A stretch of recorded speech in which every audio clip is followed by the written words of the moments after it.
The prophetic code I'll be talking about today is the code of waiting. What does waiting entails? Waiting requires patience. It requires trust. It requires faith. For we prophesy according to the measure of faith. A prophetic person who does not master the code of waiting will have a lot of unprophesied messages. It is written in 1 Corinthians 13 verse 9, we know in part and prophesy in part. That is to say, there are some people, when you are prophesying to them, you are going to receive part of the message at a specific given time. And you need the code of waiting for you to be able to receive the other part. Imagine receiving somebody's name while you are prophesying, and the person comes out and you blank out. No message to give to the person. Every prophet or prophetic person goes through this stage. And this is the time where waiting comes in place. I know before now, a lot of you limited waiting to fasting.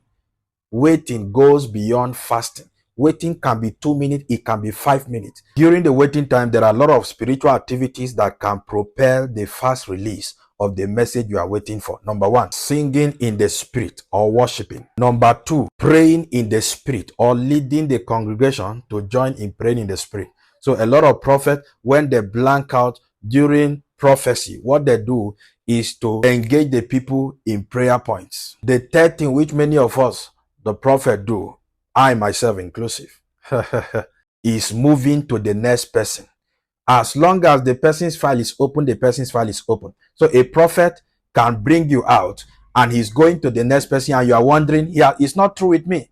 But as long as your file is open, it is open. Once another message drop, is going to receive it and come back to you. On the other hand, the waiting time can be longer than that. Just like the one Samuel did when he was to speak to Saul. He said he should eat with him and stay with him to the next day. He wanted to get full detail before prophesying to Saul. Some other prophetic people like Elijah, Moses, Daniel, they waited for a longer period of time before they got the prophetic message. So most of the time, national issues, personal issues, they take longer wait to receive the message. But when it comes to speaking to others, especially when you are in a service and you have already called the person out, the wait is just a short time. Could be 1 minute, could be 2 minutes, could even be lesser than that. But you just have to wait. And remember, in your waiting, these keys you must put in place. Faith. Could be worship. Can also engage maybe prayer point or prophesying to the next person while you are waiting. All these are things that you can engage and that will propel you receiving the rest of the messages faster. Finally, if you don't have patience, you will miss a lot of these messages.